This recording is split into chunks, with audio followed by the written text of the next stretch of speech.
someone messaged me on eBay. Oh, I see you sell Pokemon cards. I've got like, a whole first edition collection. I'm looking to thinking about selling. I've been collecting with my kids for like 20 years and I'm like, here we go. It's just going to be another one of those unlimited sets. And then they send me through photos and it's just... You're just like, six first edition sets. There's like all these old school Japanese cards. Just That's folders sick. and folders of it. That was that collection you showed me, wasn't it? Holy crap. I was buying unlimited sets and the Charizard was first edition. It's How can ridiculous. the same process cost more because your card's worth more? And because it's the market's like this anyway. Yeah. So like when PSA had cards for a year, 2 years, and then you hit Upcharges, but they weren't worth that much when I sent the cards. Yeah.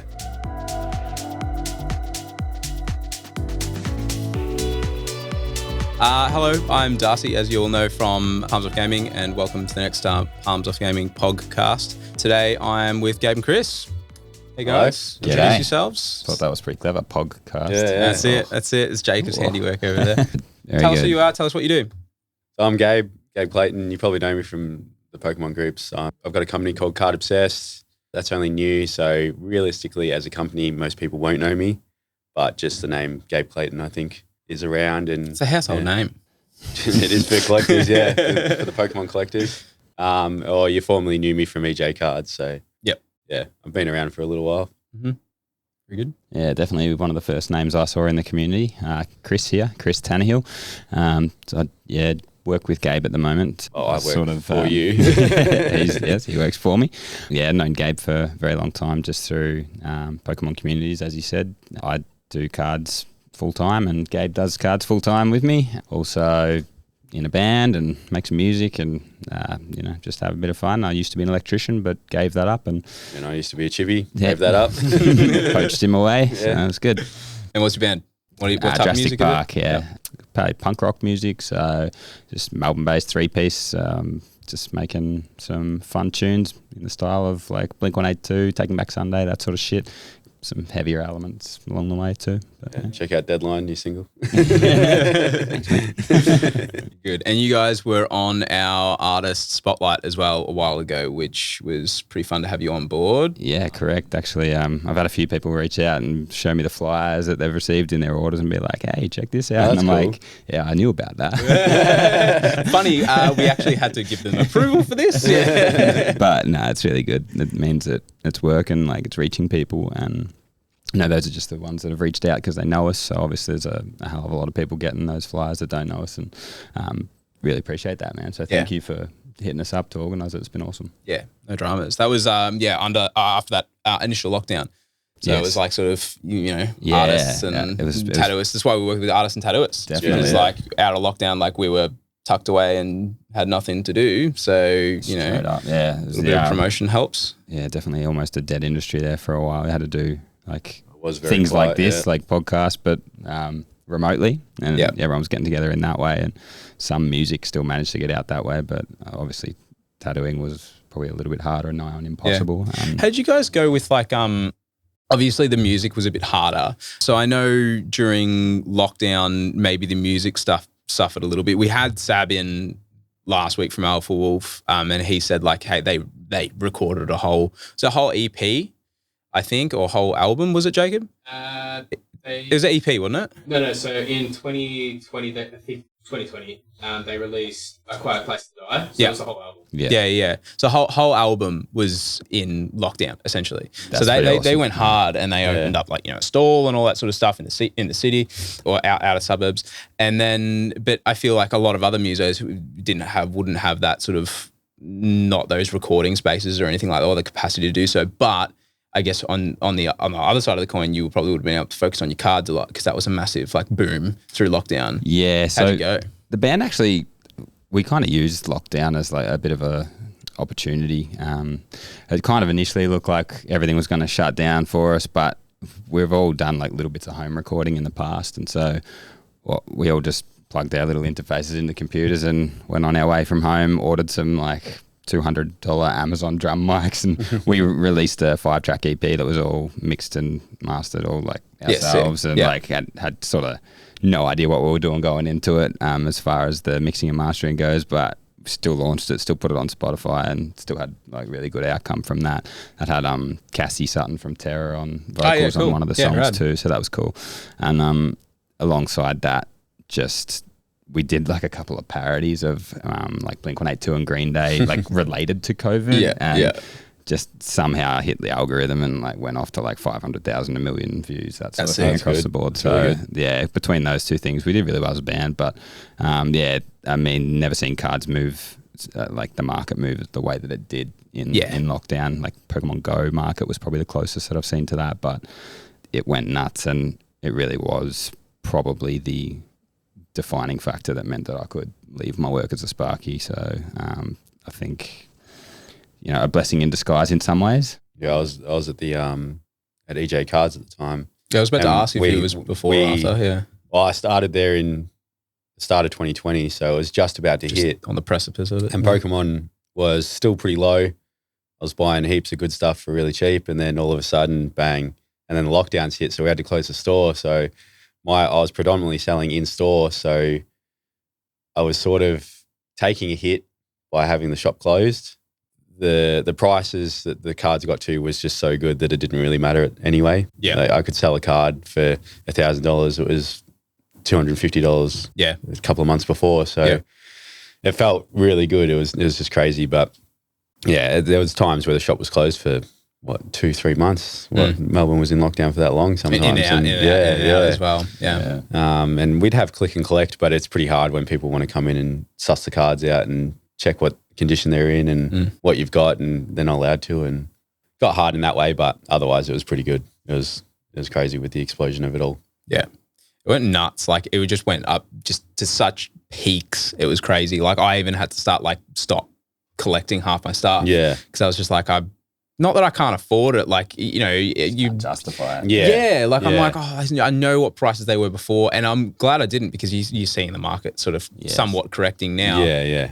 Now it's at a really good place, I think. Yeah. Good time to buy those things that you want. Yeah, exactly. So now I'm trying to like collect a bunch of like all the Vegeta cards that I need. I'm heavily into Dragon Ball Super now. Yeah. And then a couple of Pokemon cards. I was very, very heavily into Pokemon since, 2007. I'm young in the scene compared to you guys, because I was 2017. Me and Jack got into it after Evolutions and stuff. Yeah. So I think we've already chatted on a couple of podcasts before. That was pretty much like a refresher of like a nostalgic sort of. Yeah. And that's what a lot of people did. They came back in around then. It was sort of the Pokemon Go and Evolutions at the same time. Yeah. And that was just sort of everyone's like, holy crap, I want to do this again. Like I love these things. Sad reprint. Yeah. Yeah. And then they've just done it like 50 times since. There's a couple of, this worked the first time. Let's do it again. A couple of base set artworks getting around now. So. Dude, there's so many of them now. That's crazy. So many you can differentiate. It's a bit different in like Yu-Gi-Oh, where you like it's literally just a code that makes it different. Hard to see. Yeah. No, it's good. It was a bit of a weird time for everybody, but it's good to see. Like I found that like with the whole lockdown and stuff, like people either did really well or they did really poorly. Yeah. I think the people that, and it's not easy. It's easy as saying, oh yeah, you just got to go out and do stuff. I know mentally, some people don't have the capacity to do so. And I totally understand, because you are isolated. It's hard, but and you don't wake up and naturally have a drive to do things. It's a lot of the time it's just like, I have to, I might not feel good, but I'll feel good when I finish it and I feel accomplished sort of thing. I definitely got affected by the lockdowns in general. I think I came out with a bit of social anxiety for sure. Yeah, you and about 90% of the population. For sure. It's still got it. Don't even know why I'm here. Yeah. It's like, hey baby, it's fine. Thank you. I was talking to Joel on podcast 1, and he was, he opened his card store, and you guys are about to, we'll segue into that, I guess, in a sec. But even the element of people coming in to play TCGs and stuff as well. Like it's sort of mixed. It's like nervous, but it's still good for people. It's still refreshing. It's just out of the comfort zone. I think the whole card shop thing and all that, like that's always been in me. Yeah. And that doesn't necessarily affect me. There's other things that do, but that's my safe place, and that's what I love. So the card shop's always going to be great for me, and some people would know, but we're actually in the process of opening one. We're fitting it out now, and I can't wait for that to be done, because it's just going to be amazing. Yeah, cool. Tell us a little bit more about that. Where is it? So that's that's in Bentley on Centre Road. It came about because I've been wanting to do it for so long, but I was at a market and that closed down way shorter than I thought it was going to be. And I was just like, what do? I need to do something. And then approached some guys, approached TRA, and they were all for it. We threw some ideas out. We found a place, and the first place we wanted, we got, and here we are. We're fitting it out. It's probably going to open about mid-Feb. Yep. And it's going to host everything. It's going to be catered to all cards. Whatever you collect, we're going to have it. So come down and play. Come down, chill out, whatever.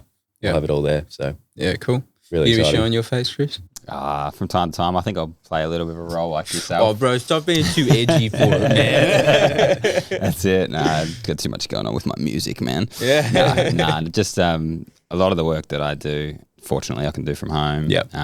But I do still have way too much stuff, like across multiple storage locations that I could put on display and sell some stuff in that way. So for me, it's a bit of an opportunity to get some stuff that I wouldn't normally like to sell on eBay where we typically sell, put in front of some customers that might like it. Things, old school stuff like the full fluoro sets of Dragon Ball Z, cool. Sealed, framed, that sort of shit. I've got stuff like that lying around that I just don't really put up, but it'd be nice to, I think it would look good on display and just put a nice price tag on it. It's good to fit the store out with it as well. Like it's almost decorative. Like it's great because cards are art. You can pretty much, you've got all this stuff that you can decorate a store with that you'd also sell. It's like half a gallery. I've got all these cool pieces. Like I've got a Nintendo 64 Pokemon Stadium promotional poster. Oh, sick. It's massive. It's huge. And I'm going to put that up in there. And I just got a cardboard cutout of Ash Ketchum and a Pokemon, like it's a 99 Pokemon display. And going to have that in there. That'll go up now that Ash isn't a part of the series anymore.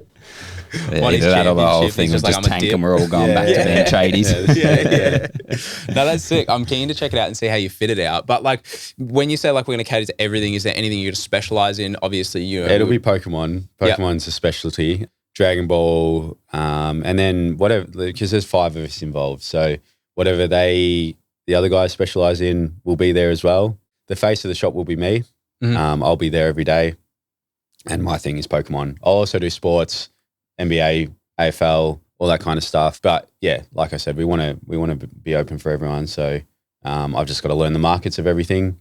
Whether I fully delve into singles and all that, probably not for everything. But we'll still have new release boxes of Yu-Gi-Oh, Magic, Dragon Ball, all that kind of stuff. So much information to There's retain. so much to learn. So much. Yeah. And again, this is something that's been brought up in the podcast before, like in number 1, which I won't spend too much time on, but I think it's like TCG has an innate protection against sort of, particularly selling singles and cards and stuff from people that sort of want to money grab. Yeah. Because the people that just want to money grab are the people that don't really take the time to learn it or not that holistically as well. So Pokemon, they say Charizard, buy a Charizard, sell a Charizard. Yeah. Whereas like you'd show them like this Japanese exclusive from like 01 or something like that and be like, what's that? You know, I know Pokemon back to front, but I can look at Japanese cards and go, this could be worth something because it's an exclusive There's over there. So much cool. But it's just a common card in English. So there's so much rogue, uncommon stuff. Yeah, even with all my experience, even all of Pokemon, I can't. English I can. Japanese is a bit harder, but I still couldn't pick out every card and tell you a rough value of everything. Yeah. Just because, and then to do everything, every other TCG, Magic, Yu-Gi-Oh, like there's no way. It's just so hard. I remember going when I was in Japan, because I used to be heavily into Japanese Pokemon cards. I used to just buy bulk lots off of and get them reshipped to reshipping addresses and get them sent over before like the massive boom. And I've just filtered through. Oh yeah, that's band card. And that's like no rarity. Nice. I get this bulk lot. I think I bought this bulk lot for like $700 and it had like 4 base set Zards, like 3 Blastoises. One of them got a 10. One of the Zards got a 9. Yeah. Venusaur got a 9. And there was a bunch of maybe 40, 50 no rarities in there, like commons and uncommons and stuff like that, but some in fantastic condition. Like fantastic condition. And then like 30, 40 band cards, like, Misty's Tears and like, Sabrina's Gaze and... you wanted to say it. So... speaking of grades though, you just got a box back from TRA, is that right? I did. We got stiffed, I reckon. Yeah, there's been a bit of that going on lately. Yeah. What era were you sending? Sorry? PSA? Yeah, PSA. Yeah. So what did you say? What era? It was a lot of Dragon Ball and a lot of new school Japanese, that one. The one before it was a bit nice. If you didn't get all 10s on that kind of stuff, then you did get stiffed. That is, it's the cream of trading cards. Yeah, like, they're the cleanest. And it was just like me and Jack going through it. We were just like, oh, great, is that a bad or we've just got like a really, picky one, which is fine. It's just like, I wish there was a little bit more consistency there because like we've had some that are just like, I'm typically pretty good at like looking at cards and, and most of the time it's like, 80% of the stuff's 10. Yeah. And maybe. Unless you choose to send something off that's worth getting a 9 like or an 8. Yeah. Like I sent off an absolutely cooked no rarity Blastoise trying to get a 1. I did. It was fantastic. It's one of my favorite cards. But like, like I just stiff maybe 50-50 9s and Jack sent off. And you'd be able to compare the two cards and go, dead set. Like same. we were looking at it, I'm like, I don't see anything wrong. Jack sent 3 of the holo energies from the tag GX boxes, the gold boxes. Yeah. All got 8. Pack fresh. And it's just like, and we were looking at them, we're like, control that population, mate. Well, I don't want to say it, but like I'm just like, something's not quite right here. Chris Like, doesn't have a business, so he can say whatever he wants. With it being subjective and grader to grader, like I definitely feel it can be. An example that I have very recent, I sent away 600 of those reverse holo 34 Entei, the original Black Star promo ones. Yeah. Sent them away in 3 lots of 200. The first one came back 110 out of 200. Yeah. Second one came back no 10s out of 200. And the third one came back with like 35 10s. Yeah. So, and they're all from the exact same sealed case. That's same print. It's just that they can open the same day, sent in the same way. Yeah. It's so hard because like they're obviously such a big company now and they're having to like hire and hire and hire and hire and hire. And how do you control the consistency? You gotta hope that they're hiring card collectors. Yeah. Good ones. Yeah. Because even I wouldn't be brave enough to be a grader. Like I can pick my own cards and go, yeah, that's pretty good. But like to actually make it official, I wouldn't want to do it. Yeah. Like I've just had a few that I've got back and I've cracked them out of the case and I'm just like, I dead set can't find and I've taken a microscope to it and everything and I'm like, I can't see a problem with this. I may have missed something. Look, it might be just me being picky. Maybe I'm just a bit superstitious. But like there's a reason, like same thing. I had a bunch of Zards that I would cherry pick. And then I'd send them in like the deck ones. I had like maybe 60 that I sent in. First lot I sent 30 and then the second lot I sent 30. The first ones I all 10. All 10, no dramas. And this one was 50-50. 9s and 10s. Could be worse. Could be CGC. That's it. Yeah. 8.5 for days. Yeah.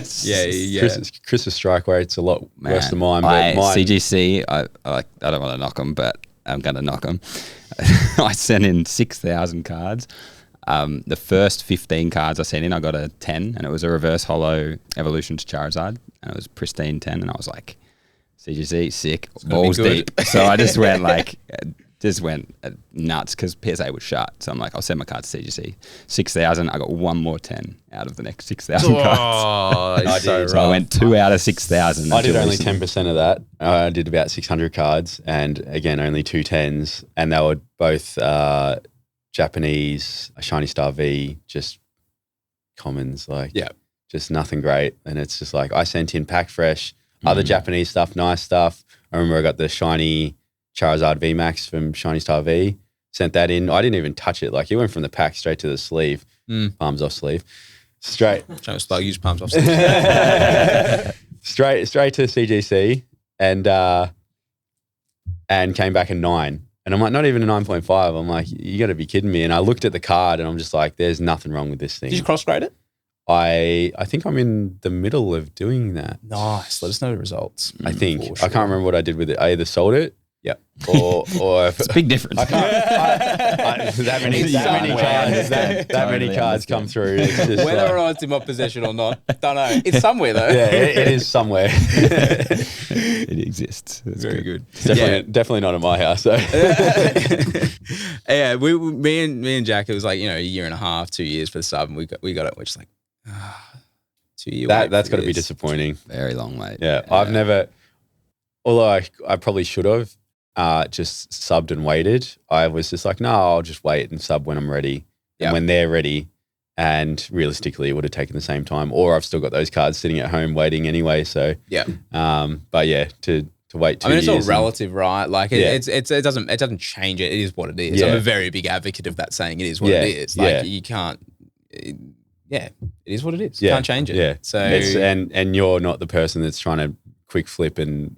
These people that came in that boom and were hoping to grade, and grading is everything, and that's how you make your money. And now they're getting them back 2 years later, unfortunately, and the money's not there, as the and they're not market's interested tanked as well. anymore. It's crazy. Yeah, You see slabs going for under grading fee now. Like, Yeah, dead set. Yeah. So Wild. a lot of the people that came into it would buy the cards at an extrapolated rate, particularly if they're older ones, sent it, pay for their grading fees, and now they've come back. If they get shafted on their grading, it's like, cool, you've waited 2 years and you get nothing sort of thing. Which, you know, it's, as I said, not a major issue if you're just grading for yourself. Like my collection, for full transparency, is mixed. Yeah. So I'll send like half my stuff will be for resale. And that's like, I pretty much like department my life. So it's like whatever I sell out of that goes back into buying whatever cards I want. Sort of thing. And So that's basically how my business works. Like, yeah. I've got my cards that are for card money, and I've got my collection that's never going to get touched by Correct. another person. Yeah.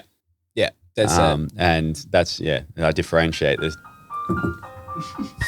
Beautiful. All right. Sorry about that. Paperwork for, I'll segue into a shameless plug for us. We're moving into a new warehouse. Beautiful. Yes. That can only mean good things. We've Bigger been and better. very carefully having to limit the amount of stuff or new lines that we go into because of the space constraints we currently got. So we're doubling the size, and we've already got new stuff on the way. So in halfway through Jan, we're going to have new stuff, and you can put it in your store. Beautiful. Yeah. Beautiful. Because that's what we want. Palms off only. Yeah, that's it. Big It's all wall. I use now. Yeah. Yeah, we're just going to have a big shelf full of palms off binders, sleeves, everything. We're going to have to come in. One of the things on our checklist is VM for stores. So we're going to have to figure out how to do that with your displays and stuff. Yeah. I'm assuming you just need hang tag stuff, like hangers and stuff off the wall. I don't know. Probably should. Yeah. It's either that or shelving. Mm. And I'm a cabinet maker. I can build the shelving. So Yeah. It just Jason was depends. saying, caught up with Jason the other day. I'm doing all the fit out myself at the shop. So Well, you're a handyman. Look at you. yeah. And it just sort of saves us a lot of money. So it's not too bad. And it's me and my brother. Yeah. We're both carpenters as well. So he can help me out whenever I need it as well. So Yeah, man. it's really good. It's gonna come up really good. It's gonna be exactly what we want, which is the best thing. We're not telling people our vision. We can just do it ourselves and Make adjustments as well if you need to. Yeah. That's really cool. And one of the guys, Ken, he has a building business over in WA, so he's supplying all the materials. So everything's going to be good. It's going to be set up really well. A lot of LED lights, a lot of museum glass, maybe. Yeah. We got the Sparky coming in a couple of days, I think. We got to sort something else out, but yeah, LED lights everywhere and nice and bright and museum looking cabinets, and That'd be sick. it'll be nice centerpieces and stuff like that. Are you on a busy strip? Is it a busy strip? Yeah, it is actually, and it's actually below a bottle. Yeah, the best part. I'll be there. There's, Coincidentally, every Friday. Yeah, the new warehouse. It's actually going to be in your shop. if you're a gambling man, there's a TAB across the road. but Jack's going to be so dangerous for Jack. the strip's actually pretty busy, and there's one building, one shop that's below street level, and that's ours. So you got to go down these stairs, and there's our shop. So it's sort of tucked away. So it's like a basement. It's like a basement. Yeah, that's right. I like that. But it does give those game shop vibes. Even without being fit out. Yeah, you could say Android's dudgeon off bloody The Simpsons, something like that. Like it's gonna be really cool. Yeah. I love those basementy or lofty sort of vibes. Yeah. Well, I was sort of, when we were looking around, I was sort of looking either up or down. I wasn't necessarily going to go street level. Yeah. You pay the most for street level. Exactly. Absolutely. Exactly. I find that you lose that element of like, particularly with card shops, there's certain things in certain industries you get away with more so being in a loft or a basementy sort of vibe. And I feel like trading card games tick that box. The intrigue. Yeah. People are like, oh, what's down there? And they'll actually walk down. Yeah. Yeah. But they'll actually walk down windows. the stairs, and then once you're down there, you may as well go in and have a look. Yeah. It's not the opportunity like you window shopping, you just walk past a shop and you see it and you go, no, I don't want anything from there. Yes. It's more, you got to walk down and physically see what's there, and we're hoping that's what brings people in. It's been like the vibe for card shops for forever. Like, Yeah. I remember, Yeah. was it Next Level in NLG, in Ringwood, was it? Or they called something I don't else? think I went to Good Ringwood. Games or something. There was one in, there's one in Dandenong. Dandenong, Next Level. There's one in Ringwood and then one in the city. And I remember just like most of them going up, but on that second floor, and you just feel like, hang on, I've just gone up a bunch of stairs and I'm coming in. Is there even a shop here? Oh, whoa. Yeah. Guff Games in Geelong. They're upstairs. Yeah. They're pretty hidden Where away. Where are we, Geelong? Geelong. Both. I think there's got one. I think there's, but Geelong, I know Geelong specifically. I went there last weekend. Yeah. And Kraken Games, they used to be upstairs as well. That was pretty cool. They're now moved, but they're good guys. They look like they're killing it. Yeah, I'm due to come. I'm due to go in there and have a chat with them. On the play side, Justin, he's a good guy, and he's doing really good things for the play side of it.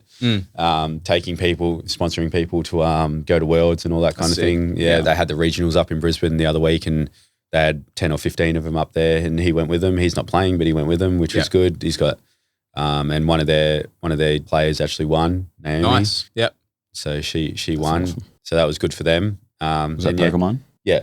Wow, that's it. TCG, I think that was adults. Yeah. Yeah, good. Yeah.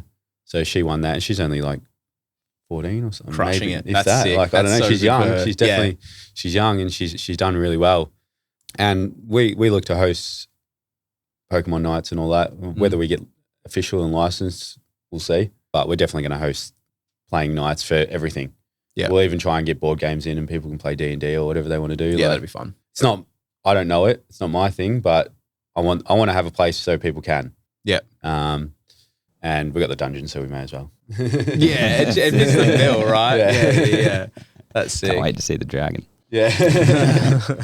So is it just going to be named TRA Collective? Okay. So, I trade under Card Obsessed. That's my business, but it's just easier to do theirs. They've already got that established name. Sorry to cut you off. I was with Jason the other night. I think you guys are hybridizing it. Yeah, to a certain capacity. So like a slogan underneath. So a slogan is going to be, we've thought of one, and we're thinking we're going to go with we are Card Obsessed. Yep. So it sort of advertises both. Yeah.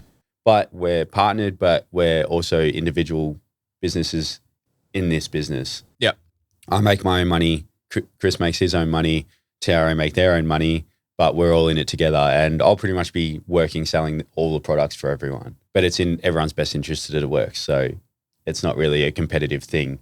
As long as we don't sell something that the other person is, which is pretty easy to do. I think something really cool about it is TRA having walk-in grading. That's something they've never been able to offer before. So I guess Cherry sort of did that, but everyone knows TRA now as the person, as the company to go to send your cards off. Yeah, and hanging with Jason over the last couple of years, the amount of requests he gets for drop-offs and pickups, and he's just like, sorry, can't accommodate. I don't want people to come to my house. I'm like, look, personally, I'm all for meeting people. Love it. It's awesome. Fun as, but like, just not where I live. Yeah. Sort of thing. And that was the same with me. I only let people come to my house that wanted to buy things that I actually knew. Yeah.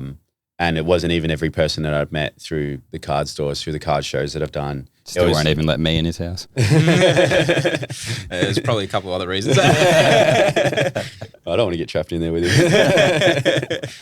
That's going to be the best thing. People can actually come in, and with my experience, I can even give them an estimate of what I predict it'll get, and I can take the card, accept it, we can put it in our safe, then it gets sent away, rather than them having to trust Australia Post, which we all know how they are. Yep. And risking damage, risking loss, risking taking too long. They can just come in, give us the card, and it'll be done there.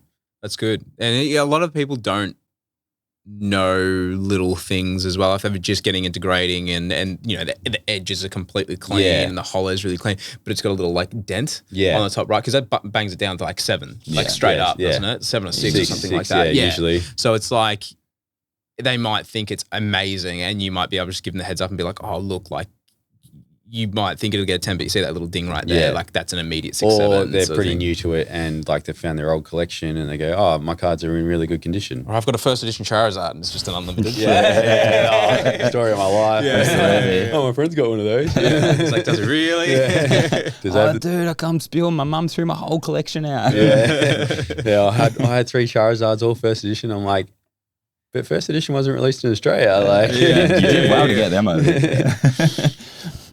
That's the fun one. I've only ever had it once where someone messaged me on eBay, because I sell a lot on there, and they hit me up and they're like, oh, I see you sell Pokemon cards. I've got like, a whole first edition collection. I'm looking to thinking about selling. I've been collecting with my kids for like 20 years, and I'm like, Here we go. It's just going to be another one of those unlimited sets. And then they send me through photos and it's just... You're just like, oh. 6 first edition sets. There's like all these old school Japanese cards. Just That's folders sick. and That's folders so of it. That was that collection you showed me, wasn't it? Holy crap. Yeah. I ended up buying it like... Because it was in the middle of COVID when he messaged and he's like, how much do you think it's worth? And I'm like... I tell him how much it's worth, how much I'll pay. You know what? I was like, look, I can't Ethical really tell you. It's worth a lot of money, but I'll meet up with you like once the lockdowns are over and we'll discuss what you want. And because you have to go through condition as well. It's subjective. Like you have to go, and it's not like you can't then request. There's so many high value cards in that it's like I can't actually. It's impossible for me to give you a value because I need to look at every single one of those. Yeah, and I say that one of the first things I say to people that don't really know is condition is everything. Yeah. I'm like, we'll use the easiest example, base set Charizard. An average one, light played, $200, $250. A mint condition one, $1,000. This is raw. Yeah. Graded, you're looking from, say, an average 5 being like $400 or $300 to a 10 being $10,000. Like, and that's the difference. And that's what you got to tell them, and that's what they got to understand. That's the hardest part. There's that level of knowledge. That's across like a lot of industries. You know, me as a body piercer as well, trying to explain like different metals to people. Just think like jewelry's jewelry. And it's like, oh nah, man. Like, so it's like the same thing. Like condition, they don't. You know, a lot of people do think about it, but their perception of what is good condition and what is mint is vastly different to what you or I might define as mint. Yeah. So that's the problem. Like they'll say it's mint, but you see all this edgeware around it. It's like, it's okay. Yeah. It's not great though. You know. So and back on the subject of like the unlimited sets, that's how I got my first edition Charizard. I was buying unlimited sets and the Charizard was first edition. Oh, that's sick. Nothing else was. Nuts. And I Dead set. Did you get it for like an unlimited set price? Yeah, pretty much. But it was back in the day. It was a while ago, and he put it up on Facebook, and like the photos were there. But I was like, this is like sort of dodgy, like And he didn't have PayPal, and he was in WA, and I was like, fly over.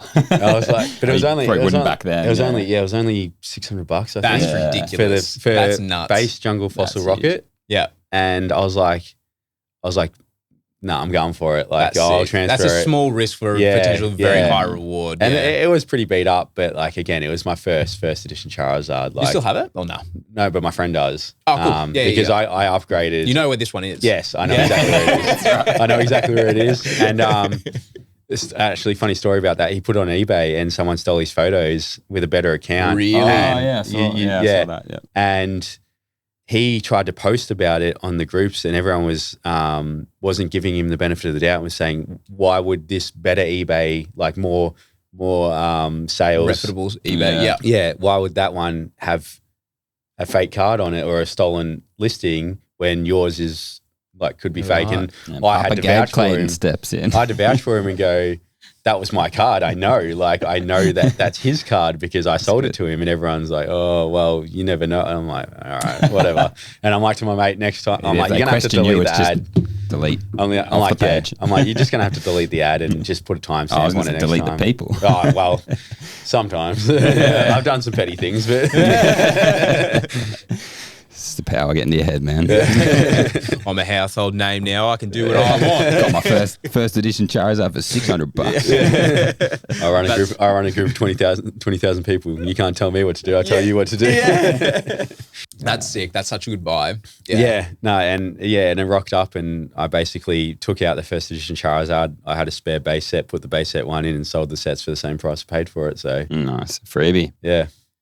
That's one way of doing it. Yeah. I don't reckon many could find a free first edition Charizard these days. Nah. It owed me nothing. Well, most of my collection owes me nothing now. Mm. But, and it was pretty much the same thing with the Charizard I've got now. It bought a collection, sold the collection for what I paid for it, and kept the Charizard. And it's probably it's raw, but it's probably a 7 or 8. So probably a $10,000 card. Yeah. I was segueing into something else. It was such a hard period when the market peaked for me to like keep my personal collection as well. Yeah. Because like I knew the market was at a high, but you've got that attachment to your personal collection. Yeah. And I was like, this is peaking like hard. Like I could just sell it and then just buy them back in another 6 months. And it wasn't hard to find a buyer. No, You could not sell at all. anything. So I was like, I sold maybe like a trio. I sold like I had a trio Entei Suicune Raikou Gold Star set that I sold to fund Dragon Ball Super purchases PSA? and stuff. Yeah.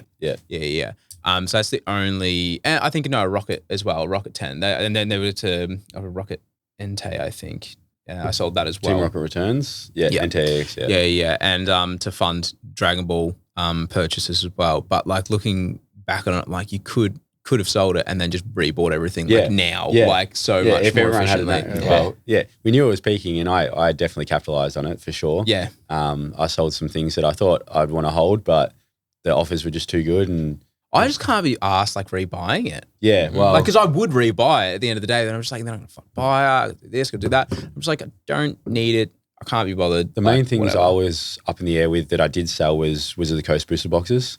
Yeah, I had 3 of right. them. I had Yeah. a Jungle, Rocket, and a first edition Gym Heroes, and I capitalized on it. I sold them all, and then I ended up buying a base set booster box. Like, I think it was this year, start of this year, for really cheap. Yeah. For like half the price they peaked at. Yeah. So I'm content. I'm glad I did it. Yeah. There's one regret I do have was me and Jack won a raffle for a Raz for a world tournament power booster box, Dragon Ball, and they peaked at like 10. Did they 10? From memory, I thought that was just like 5. Yeah, I've got one. They're I've still got like $4,000, $3.5 Yeah, grand. but like, but they bottomed at 2. Yeah. So they went out and I think they don't quote me on it, I think they bottomed out around 2 or something like that. They definitely went down. They took a hit. I think I bought mine at 3.5. Yeah, and I was like, I got up to like 10 plus, and I was like, we should sell. Yeah. But it's like, it's me and Jack's baby. Yeah. We won it, and that's one of our favorite sets. It's one of our favorite periods of the anime and all that sort of stuff. And like, but yeah, that's the only thing I would have changed. I would have bought it back like 2, and bought 2. Jack can have one, I can have one. Yeah. You know? So yeah, that's the only. Yeah, I only remember regret, I think. Jason saying that he wished he sold his base set box because he could have bought it back for half the price in the peak. Yeah. Like, I know a guy that bought one for 35K. I bought mine after him for 17. Yep. And it's just like, Yeah. if only you knew. Yeah. Crystal ball. Yeah. Yeah. Is what it is. Chris wouldn't have sold his PSA 10 first edition Charizard. Yeah. Where's the Lambo? Wow. Yeah. No, if I added a 0, I could have got the Lambo, but no, I sold it for 50 grand or a bit over. And you wouldn't have gotten to where you are That today was if you didn't. It was like 2019. Yeah. At the time, it was like the highest that it ever sold for. And I bought it for $3,700. So it was a good run. Yeah. But it wasn't the 500,000. Yeah.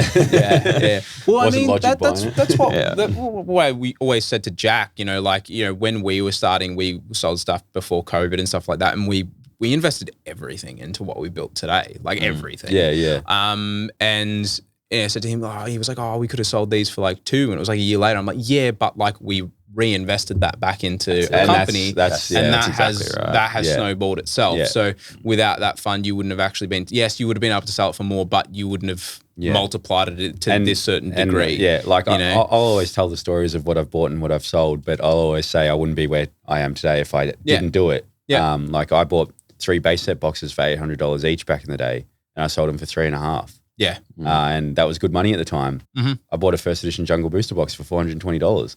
Yeah. That's nuts. It's a $20,000 box now. I bought I thought it was an awesome purchase at the time. I bought a beaten up jungle box from Japan. It was a 60 packs. They all come with holo. I bought it for like, it was like $1,000 or something like that. 1 or something like that. I opened up like 5 Snorlaxes and just all of them except for like 1 got a 10. Yeah. And then sold packs, and I've got the original box and all that sort of stuff. And that was a sick purchase. One of my favorite ones from Japan.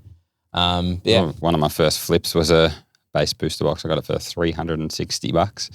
Sold it for $440. Yeah. Thought I was the king. Yeah, no, I was making big money like that when I started. Definitely, there was no money in cards when we started. There was, I remember I traded 5 complete base sets for 2 Wizards of the Coast booster boxes and a pre-constructed theme deck box. Yeah, right. And that was a good deal. Like that was a fair deal for both of us. Because you guys were we were chatting before the podcast, and you guys were in it well before me. Like I was 2017, 2016, depending on when you want to look at it. Like very group orientated about 2017. But yeah, you guys were like 2011, right? Yeah, 2010, 2011. I remember when Black and White came out. Original That's Black wild. and White. That's sick. And before that was Heart Gold, Soul Silver, and no one even seen that. So Yeah, that's that how was long ago. when the That's how market long was ago just like it was. non-existent. But I stopped pretty late into my childhood. I stopped around EX Deoxys. So I only really missed Diamond and Pearl Platinum sort of thing and Heart Gold, Soul Silver. But then back in the day, like Chris said, he bought that base set box for $360. He was buying base set boxes for the price that people buy ultra premium collection boxes for now. It's nuts. And it's like, what would you rather? That's it. And we were, like, I don't know about Chris, but I was opening packs back then, Wizard of the Coast packs I was buying it for $10 and opening them all because you could. I bought. Could have also bought Bitcoin then too. Yeah, which I tried. Chris got talked 2013. out of. I tried to buy 10 grand worth. They wouldn't accept my Aussie dollars. They were $100 each at the time. Yeah, my tattoo was the same thing. He was like, yeah, I got Coinbase, one of them. Wouldn't accept Australian dollars, and That's rough. Then my parents were like, you don't want to invest in that pyramid scheme. $50. And you know, like, yeah, my tattoo was like, yeah, I got offered to buy like a few at $50, and now I'm kicking myself. I'm like, yeah, you would, you big idiot. But yeah, it would have been the same as the booster box. I would have bought them for 100 and sold them for 120 and thought I was a king. Yeah, dead set. And I sort of describe myself as like that, like the Bitcoin guy, the guy that got into Pokemon before everyone else did. And I didn't do it because for money or investment. No. I did it because I loved it. You know, Like, dude, when the markets 100%. are low like that or not even realized, then obviously you're not in it for, because again, you haven't got a crystal ball sort of thing. No. You know, you don't know what's going on. I seen I could make money, definitely. But not to the I was capacity making that $50 you a were. week. Yeah. Like I was flipping small collections that I was buying for 100, selling for 150. Yeah, well, that's how you find you can make money in the first place, is because you're like, I want to recollect what I could never complete when I was a kid. And you go, I've got doubles now. How do I get rid of them? Yeah. And you can just sell them smarter. Than, I was literally just building my sets. I wasn't even specifically buying certain cards. I was just, when I got them, and I was just selling what I didn't need and keeping what I did. And that's how it happened. And Well, that's exactly going back to what we were talking about before. That's how me and Jack started. Was just like we were just recollecting stuff, selling doubles, and then like, we can probably sell this to buy other cars that we like, and then it just got a bit out of hand. Yeah, it gets very out of hand. It's just a bit out of hand now. Definitely. On the topic of opening cards, we're going to open some Silver Tempest. So I've distributed them we just got one box, so there's 12 packs each. You get what you get. Pick a row. We're going to start from the left. Go. May as well go in order. Go in order. Sweet. Make sure you got your palms off sleeves. That's it. Shameless plug. Please buy them. I'll put this down here for now. Is that cool? Yeah, it should be fun. Are we doing any opening tricks where you put 3 to the back? I'm not doing that, honestly. That's not me. Like, I do breaks and stuff, and that's just not me. I'm not an entertainer. I don't like the suspense. I get into it and I get it done. Code, don't want to know if it's free. So you were talking about the code cards last time. Yeah, what about them? That ruined the surprise for you. Yeah, the code cards ruin it for me. Yeah. Like I'm filthy about it. Just change them to all the same. Yeah. Because you know what you're getting if you open it from the back anyway and try to do a card. It's just ridiculous. They look different to last time I opened. Yeah, Chris doesn't actually open packs. He's not a collector, he's a reseller. Well, I know These what days. you're about, mate. I'm the one that goes to Target and picks up like 400 of the UPCs before the kids can Yeah. Can I get the palette out the back, please? That breaks my heart every time. I swear to God. I'm not sorting. And you guys did a bit of work with Arita, right? Well, TRA did. Yeah. I know Ken was very involved in that, and Jason's very involved with Arita. Ken actually flew out to see him. Sick. And the Flesh and Blood guys as well.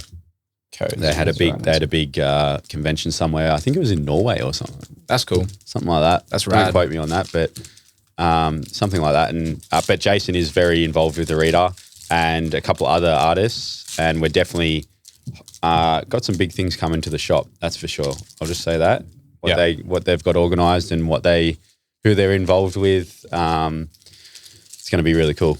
Yeah. The people that we're going to get in, and obviously we'll try and make it shop exclusive and all that. But I'm sure while they're in Australia, they may as well do a few other things as well. So share love. Yeah. No, it's good. And then you guys did a TRA. Smeagol. Did you get? Yeah. Oh, right. Anyone want a code? TRA did the giveaway, right? For the charity auction with the art that Arita did. That was cool. Yes, it was wholesome to see. That was really good. They got another one up now with, I think it's Midori Hirata. Yeah, right. So she actually does some really cool cards. I believe. Yeah, I think so. Yeah. I don't know how she identifies these days, but the photos. Yes. She actually does some really cool cards. A lot of the EX series, Team Rocket Returns, all that kind of stuff, and a bit in Skyridge and Aquapolis. Sandstorm, she does the Flareon in Sandstorm, so that's probably one of her standout ones. Yeah. And yeah, I got auctioned last night a drawing from that, from her, sorry. Not sure what it finished on. I think it was about $400 or so, but yeah, cool. That's going straight to charity. Like no one's profiting out of that. Yeah. I think she even donated it herself. That's cool. I like that. I rate it. A lot of the groups are getting around charity related stuff, and it's really, really wholesome. We did a bunch of skate decks. Yes, they were great. Decks. Yeah. Well, I mean, we didn't do them. Just to make that clear. One of my clients, one of my body piercing clients, I'm just right here. One of my body piercing clients was an artist. Gallery.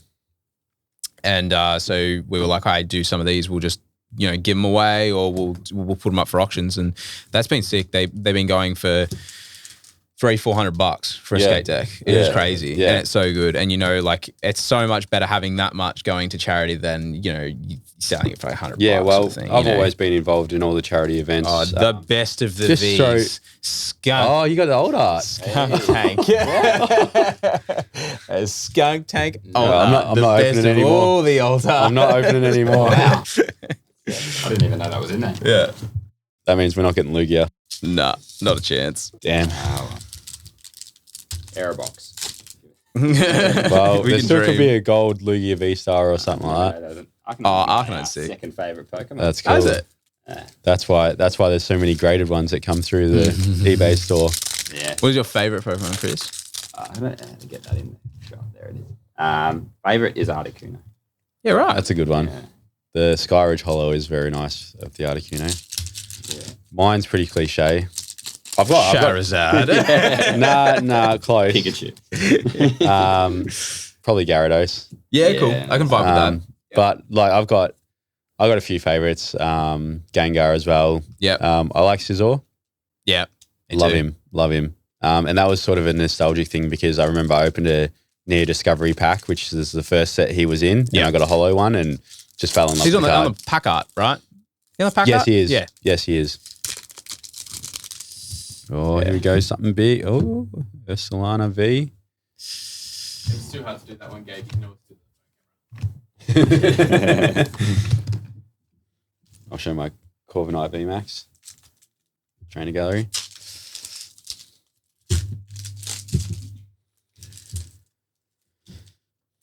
Yeah, my favourites changed a million times. It used to be Scyther.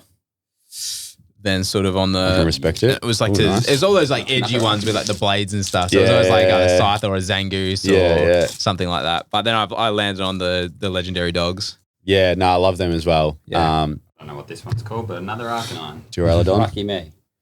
Is it Duraludon? Yeah. Yeah. Oh, sick. Hell yeah. Full art. Rainbow Trainer. Ooh. Candace. Oh, She's nice. cute. Very good. It's a good box. Wait, I love that. I like how everybody's pulled something good. It's nice. Well, Well, I sort of had this. I opened 2 boxes of this stuff, and I almost had a theory that everything was on the right side of the box yeah, right. because the 2 boxes I opened were just insane on the right side. Yeah, right. And what do you do when you know the left side's going to be junk? Yeah. Do you just put it away and then you put it on eBay and say right side was banging, left side is junk. Here you go. Here's the right side. Pretty much weighed packs. I didn't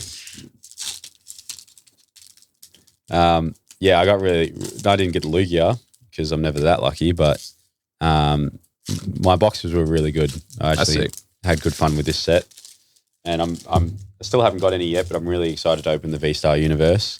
Oh, I've got to get a couple more boxes for myself. It looks so much fun. They're awesome fun. And they're really good. Just like the hits just look awesome, and there's so many of them. The set's really big, which, no, that's nothing. They come in them randomly. Yeah, they're First one, no. So, I believe you use them in the game. So I got a Radiant. okay. A bit like your GX counter or whatever. So yeah, it's sort of more like an energy sort of thing. Yeah. They're very eventful boxes now half the time. Yeah. Finally. If you did this with like a box 3 years ago, we'd be lucky to get one hit each. Oh, I remember. And you know what the worst thing was when I got back into it? I bought a black and white booster box.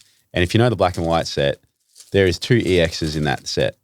2. Yeah. And 1 secret rare Pikachu. And then that's all you... Yeah, with the lightning bolt in the middle, right? Yeah. The lightning bolt in the text area. Yeah. Yeah, and they had me out the same way. And that's all you're looking for in that set. And boy, when I opened that set, I was severely disappointed. Yeah. And I thought, why am I getting back into this? Yeah. And yeah, if you compare it to that... Got a trainer up. But even if you compare like to the original Wizards of the Coast era, they had 12 Apollos a box. Hey, the other favourite. Nice. Meant to be this box. There we go. I got a couple of hits. Was it a good box? I think it was.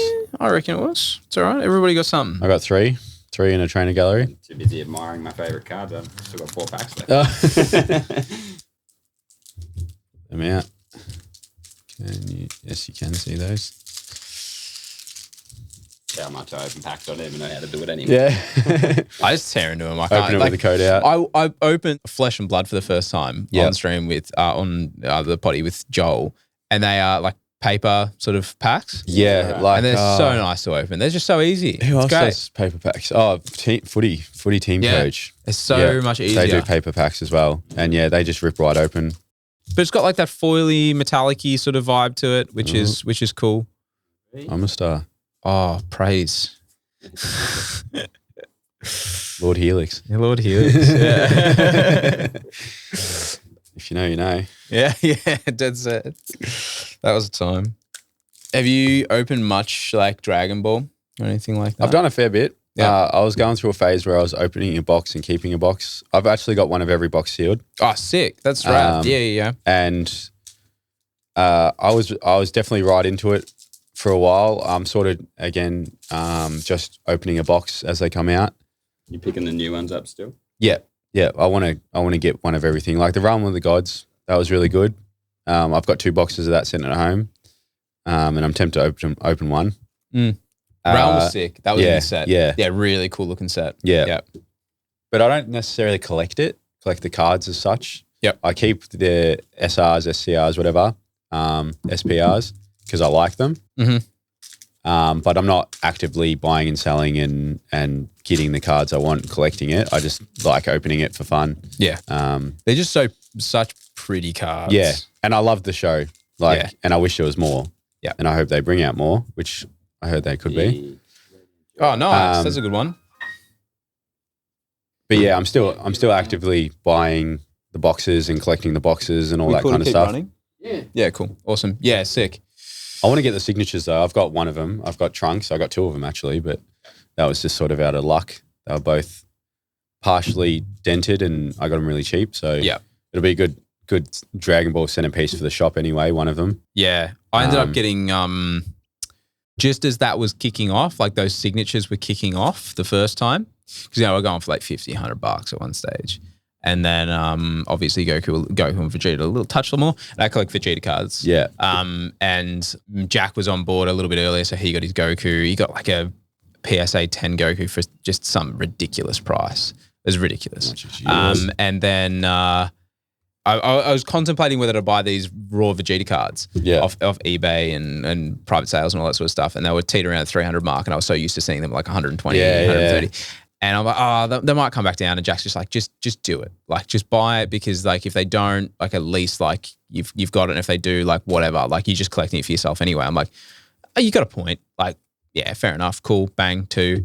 Bought 2. I'm like, just to double my odds of getting a 10 because I'll get one 10 and sell the other one, like just to try and recoup a little bit. Yeah. I just want the 10 for the personal collection. Sent them both off.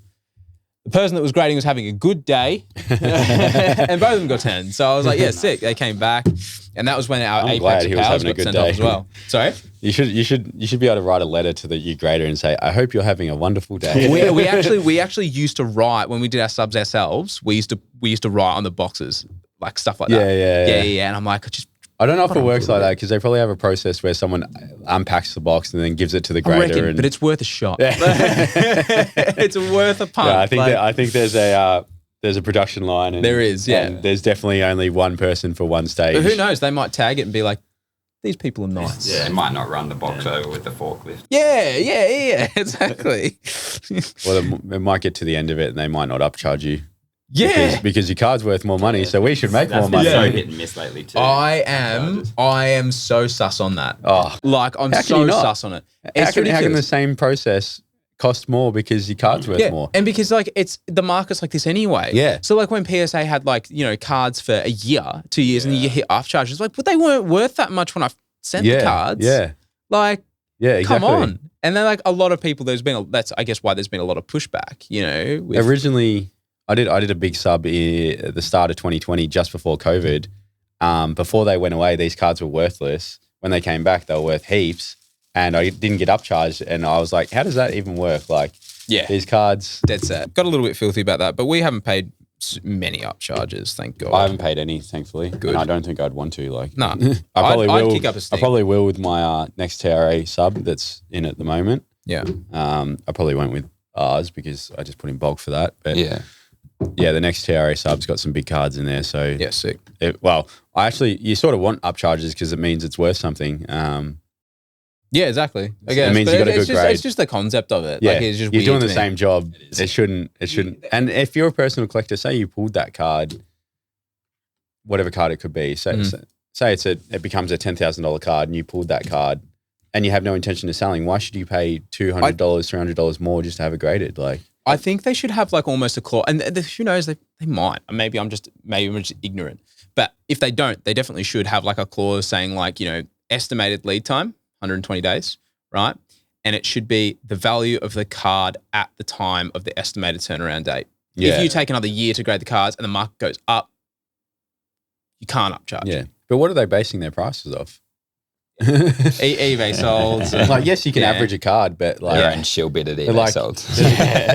There's been 1,000 times where I've tried to buy a collection off someone and they think their cards are worth more than they are because they go off the top price rather than the average or even the lower price. I always go off the lowest. Yeah. Lowest, most recent. If a card was selling for $50 a month ago, but now it's selling for $35, that's what I'm going off. Like, recent solds and stuff is the most reasonable way to go about it because that's how you obviously predict market trends and stuff. But it just needs to be like, it just needs to be some clause in there just for transparency, A, and B, just so people know what they're getting themselves into as well. Because definitely, it's a bit ridiculous. So you've been waiting for like 2 years. A year to 2 years, and you pay more money. It's just like, cool. What about the interest? and that's what I believe went wrong with Ludkins. Yeah, I'm not going to get too deep with that, but I'm pretty sure PSA wanted more money, and Ludkins said, "This is what you quoted us." Yeah.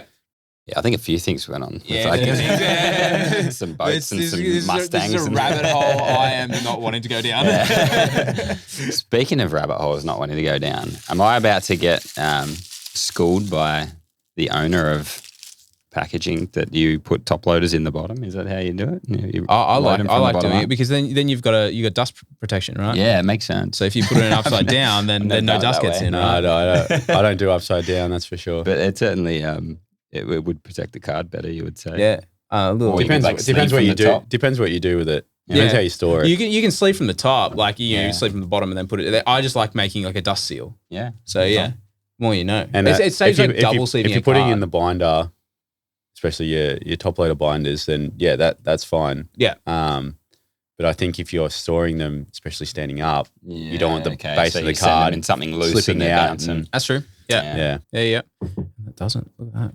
Oh my God, he's professional. Done this before. Yeah, I've played knifey spoony before. But yeah, like I think it's an odd set of circumstances. The whole landscape changed so much. Like 1 million grading companies are out now. Like, and it's just like you don't know who it is touching it. And again, that's another rabbit hole I'm not willing to probably go down. I don't even have enough time. I think the Australian market brought in a lot of grading companies because I'm in a lot of American groups and you don't see as many niche grading companies. Because they got the two big ones there. Yeah. It's just like, I think they can understand. 3 even now, if you consider CGC. Yeah. I think they can understand that like it's only a matter of time before someone else opens. Whereas like, but it wouldn't stop anything from one of these companies just opening up a facility here and just being like, yeah cool, done, easy. And which I'm surprised they haven't already. They probably don't, being Americans, sorry Americans, but you're pretty ignorant to the rest of the world. And he speaks for him, not for but all of you. They don't necessarily look out of their Bro, you're going to get bubbles. cancelled. You're no longer going to be a household name. Not going to hit it big in the American market. They probably haven't looked at the Australian market at all and realised where their cards are coming from. And yeah. You're going to be on the same like wavelength as like Saint Voldemort. You know? We don't say that name. Yeah, I think it's a bit different. Plus, I find that like a lot of people in Australia are very entrepreneurial. Yeah. Very pretty driven people for the most part. So it's not uncommon to have a lot of these things popping up. And I honestly wish them the best. Like I hope someone you can say now for the market share that we have, you're all not going to succeed. Yeah. Some of you may die. Unfortunately. But like, it's just not, they're not all going to survive. So I hope one of them makes it and long term. I sincerely do. The one, like, and I don't want to call out brands and stuff like that, but the one that I think will stay successful is because they've been around so long in CGA. They've been around so long and like, they would have been fine if they were the only ones still. They're the only Australian one I've ever graded with. Yeah, well, I've never graded with. I only did a sample batch, and look, it's still in comparison to what you get with PSA. It's like not as clean. You got like the perforated label, but the label quality is picked up over the years. The case quality is picked up. Like things are done better the now. thing. Pressure makes diamonds, right? Yeah. So like you with all those other people, you know, stepping up, they're going to have to make improvements, which is good. Like competition's good. Yeah. So you know, and I personally wouldn't grade with an Australian company just because of experience and reputation and all that. But if I was going to, it'd definitely be whoever has been in the market the longest, I'd say. What's the thing? Like, it's so hard. Like, I'm all for supporting, like, you know, small businesses and startups. But it's just like, if I'm paying to grade it, like, it may zero out. Like, if personal collection's fine, there's a lot of people that have that justification now as well. If you just encase the card and make it look pretty and put it in a slab, great. But like for my personal collection, I'm OCD as, so everything's in PSA, you know, big company, whatever. But you also don't know if they're going to be around in 5 years.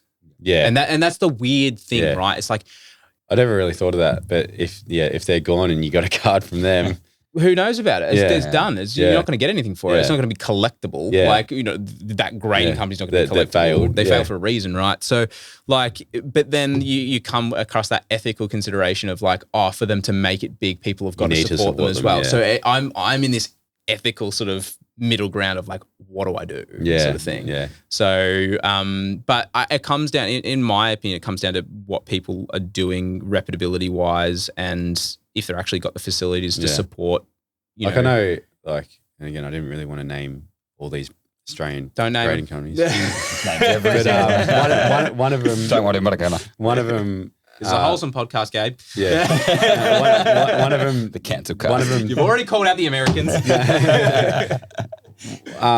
One of them just that started. He came from a big eBay store, and I think he's definitely got the experience. And I think you probably know who I'm talking about. Yeah. And that would be one I would go with because of their experience, and the rest I don't know any of their experience. So that's one thing that they, I think, need to brand as well, like who they've got working for them and where they've come from, what they've done, and I've had this on. I've brought this up in interviews like many times already, like a year ago. Sort of thing. There's just that element of transparency. I need to know who, I need to know where it is, pictures of your facility. Like, I don't want it to be being graded in a shed. Sort of thing. Like, what's your security like? And like how, like BGS have got like biometrics and weird stuff like that. And it's just AI like, and and AI and all this weird stuff. And it's just like, cool, if they've got that, like I don't want. And being Australian companies, you'd think these people would have been active in the community for the last 5 years at least. You'd think they'd have the experience. And so if they said this is who we've got, you should know who they are. Like, and I definitely don't know half the grading companies, that's for sure. Yeah. A lot of them is like really, and it's one of the reasons why we started doing, Jacob on board, start doing, vlogs and podcasts and stuff, is because like, I don't want us to be, a lot of people know me, like, which is awesome. And I understand that, like, once you put your face out there and your personality out there, like, not everybody is going to like you. Like, I understand that. I get it. Like, you can't please everybody. Americans like, hate me now. You're cancelled, bro. You're never going to America. I love you guys. You don't got a passport anymore. But like, you're not always going to be liked. Like, I get that, I understand that, but I also don't want us, as Palms Off Gaming, to be a faceless company either. So I think it's very important that these other companies or businesses, and that's why I wanted the shop, and that's why I've always wanted to do the shops, do the markets, and do the conventions, because people got to know me, and like I wouldn't know everyone's names, but I'd know their faces, and I'd try to remember what they collected, and that's, I guess, how you get yourself out there more. You become a familiar face, and it's a big one for me as well. Like my mind moves at 1,000,000 miles an hour, and my capacity to retain names is horrible. So anybody watching, if you've approached me at an event and I just blank, not personal sort of thing, it's just a lot of names to remember. Exactly the same for me. Yeah. If you were to go heard of that, it's ADHD, attention deficit hyper Darcy. Yet for the diagnosis, but I should probably go get it looked at. But yeah, like, but if you were to show me like your Facebook Messenger or your Facebook profile picture, if you hadn't changed it for a period of time, I'd be like, cool, I know who you are. Done, easy. How you been? What's new? Like, how's your collection going? You were collecting Neo Discovery last time. Like, what's going on? Like, you know.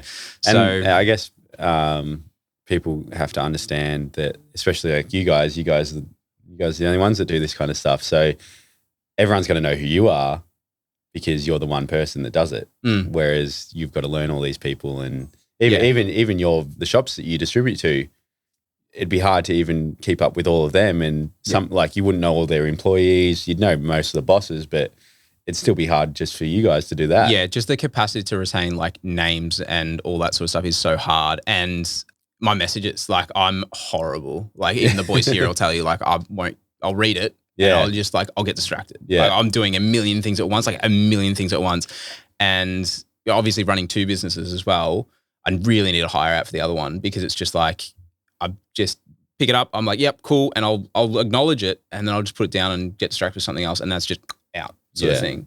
And then there's people, I do my best. Like, I'll go back through messages and it'll be like a week later, but I'm really sorry. Like, I've obviously opened this, and then I've put it down. I've got distracted. I try my best with that. I'm usually pretty good with that, but like, remembering people's names and it gets hard. Yeah, definitely when you've got the shop, because I was in the shop for 2 years, and they'd come in and they'd be, Gabe, out, and like, I remember what you're collecting, but I don't remember your name. It's odd that you pick up on those things. Those are like little important, like, you know, what you're collecting obviously is sort of how you remember. Like, I'll remember someone from what they collect, or a particular body piercing or something like that. I'll remember people by that, or if I see like the bit of jewelry or something, I'm like, oh yep. Do you recognise people at gigs, like when you're playing like same shows? Like, yeah, definitely. From show to show, like there's people that, just rock up at the merch desk. Like, I've seen them before. There was actually a girl that came up and wanted to buy a hoodie, and we just ran out of our Drastic Park hoodies, and I was like, oh, I've got one at home that was my ex-girlfriend's if you want it. She didn't want it when we separated, and she's like, yeah, no worries. So I like packaged it up and sent it out to her, and then I saw her at another show probably a couple of months later, and I was like, hey, did you get that hoodie? And she's like, what hoodie? I was like, I said, the Drastic Park. And she was like, no, I never got it. And I was thinking, she fake addressed me. I reckon she was worried like that I was dodgy or something. That's wild as. That would have been a pretty cool story to have like a hoodie as well. Like that, anyway, that story. if behind. she really fake addressed me, then that's just she's not going to get. You guys are hoodie, going to blow up, and she could have had this authentic original hoodie, and not miss a chance. You just need to be more approachable. Take those fucking piercings out. People with piercings and tattoos are all degenerates. Darcy wants you to have more piercings. Let me stab you. But like I reckon even with gigs, like a lot of my mates still say the same thing. Like there's some cool little stories. Like Alessio, one of my clients actually met Alessio from Starve at Unify, and I can't quote what was said. It was funny, but probably not PG related enough, and we're not supposed to swear on here. But like Oops. it was it's all right. We'll bleep you Dropped out. a couple. It's fine. I tried hard not to, and I don't know if I have or not, but I definitely held my tongue. And then he came back and told me the story, and I'm pretty sure I heard it from Alessio as well. And I was like, I know both of these people. It's really weird, but it's just by coincidence as well. Yeah. Cool little stories from when you meet people in gigs, and there's those little things that make it memorable as well. So you just remember that person forever. Well, yeah. Me and my brother, we used to go to gigs flat out when we were 16, 17, 18, 19. Like we'd go to all the castle gigs, all the ones in Ringwood and all that kind of stuff. And like freezer events and stuff? all the freezer events. All the push events. Like, and we meet so many people there and then never see them again. And then now we're going to good things and all that kind of stuff and running into these people again. And it's just, it's crazy the little friendships you make from those kind of events. Like it's really good. Yeah. I remember when I took, I was at Unify, oh God, it would have been like the second one or maybe even it would have been the second one. And my now partner, who I knew from uni anyway, she was going there too. And we were like kicking through the campsites and stuff. And I was like every 5 minutes, hey. And she's like, how do you know everybody? I'm like, I just remember their faces. I know maybe half their names. I can, again, like coming back to remembering the names and stuff, but I know them from these weird, like, PS this person, or, I've done cards with this person, or I've like, band relations for this person sort of thing. You just go like, hey. And then, she was just like, hi. Any upcoming gigs for you? We've got just one in the pipeline for the rest of the year. So we're playing the Emo Never Sleeps headlining, what we would know as Bang. But nice. Yeah, so playing the headlining spot for that, which is really cool. It's a day party, but so late Arvo, Royal Melbourne Hotel, I think it is. Yeah, it's going to be a good time. Boxing Day. So they do a big day party once a year there on Boxing Day. Tickets still on sale? I think they are, yeah. Go see Chris, throw Pokemon packs at him or something. Absolutely. Same thing with Sab. Sab was on last week. We were like, he was like, everybody like throw Pokemon cards at me on stage. So we just make a tradition now. Throw Pokemon packs at Chris. Do it. He'll sell them. That's it. He won't know how to help me feed my kids. I don't have kids, but so you're keen, obviously pretty keen for that. Yeah, that'll be pretty exciting. We just played with Mill and Colin a couple of shows, Melbourne and Brisbane. So that was awesome to play with like a band from our teen years, from Tony Hawk's Pro Skater, that sort of shit. So to get around with them was cool. And then next year, like we're in the studio at the moment, so we've been pitched for a few pretty good tours and things like that. So we'll see what comes of it, but pretty excited for next year. Got some big announcements coming. Yeah, cool. Yeah. Awesome. Anything you can throw little hints out, or would rather not? I don't mind. No, if I prepared a riddle or something, I'd be able to do something. But I think people would whoop my ass if I let things go too soon. But yeah, we're working with a guy from an American band who's like a pop punk, really well known band, and he's going to help us. Don't bring Gabe to any of the shows, I guess. Stuff. Fuck. I like Americans. We were working with an American. See this podcast. I know who you associate yourself with. Yeah, so there's that. That's exciting. Got some stuff happening with our lineup and things changing there too. So big things coming. Cool. Very excited. So Boxing Day, right? Yes, Boxing Day. That's the next one. Where do people buy tickets again? Sorry. Anywhere online. I'm not good with this stuff, but I think they're through Destroy All Lines. So either Destroy All Lines or maybe like whoever they distribute through. But you just go through our Facebook links, Drastic Park on social media. Good Instagram handle? Drastic Park Band, I think. Cool. Mad. All right. Well, we'll probably wrap it up. We've been kicking along for a little bit, but yeah, no, it's been good having you guys on. Gabe, did you want to plug anything before? Well, if you didn't, you want to let him speak. Yeah, no, I'll be good. It's a risk. It's a risk. Okay. I want to start with, I'm sorry, Americans. Canada, you're next. I do like you guys. I do like you guys. Nah, just to reiterate on the shop, looking forward to opening it probably mid-Feb. Not sure on a date yet. We're still fitting it out. So TRA Collective, that'll be the business it's under. Yep. In Bentley. So if you're from Victoria, get down because it's going to be good. We'll announce the grand opening and we'll have a big day for that. Heaps of prizes, heaps of cool stuff going on. So yeah, hit us up because when you have play events and stuff, we're going to be coming out with our own, obviously more competitive series stuff. Yeah, actually for a player boxes base. and play mats and basically like they're built like tanks. You literally stand on them and they just won't break. They're not like made of any soft materials. Yeah. So they're pretty cool. So we'll maybe just throw some stuff your way to give us a prize and all that jazz. And I'll pop down, of course, like as well. Jack will try to drag down. Some of the boys will try to drag down as well, just to show our support. It's so hard with interstate stores, but with the Victorian ones, for sure, if I can find a gap in the calendar, absolutely. Yeah. Definitely. Check out your carpentry work. I'll go around and have a look and see if you've got any little markings on the cabinets. Yeah. Coats of paint, it'll fix it. Yeah, sick. Well, I appreciate you guys coming on. We usually will give you guys some stuff on camera, but I don't actually have it with me. So I'm going to give you guys some stuff off camera. We might get a picture or something like that. But yeah, thanks for coming on. I appreciate you guys. And I appreciate what you're doing. Thanks for having us. Best of luck with everything. Best of luck with the shop to both of you. And then best of luck with the band. Check them out. Drastic Park, TRA Collective. Sick. Cheers, guys. Yeah. Bye.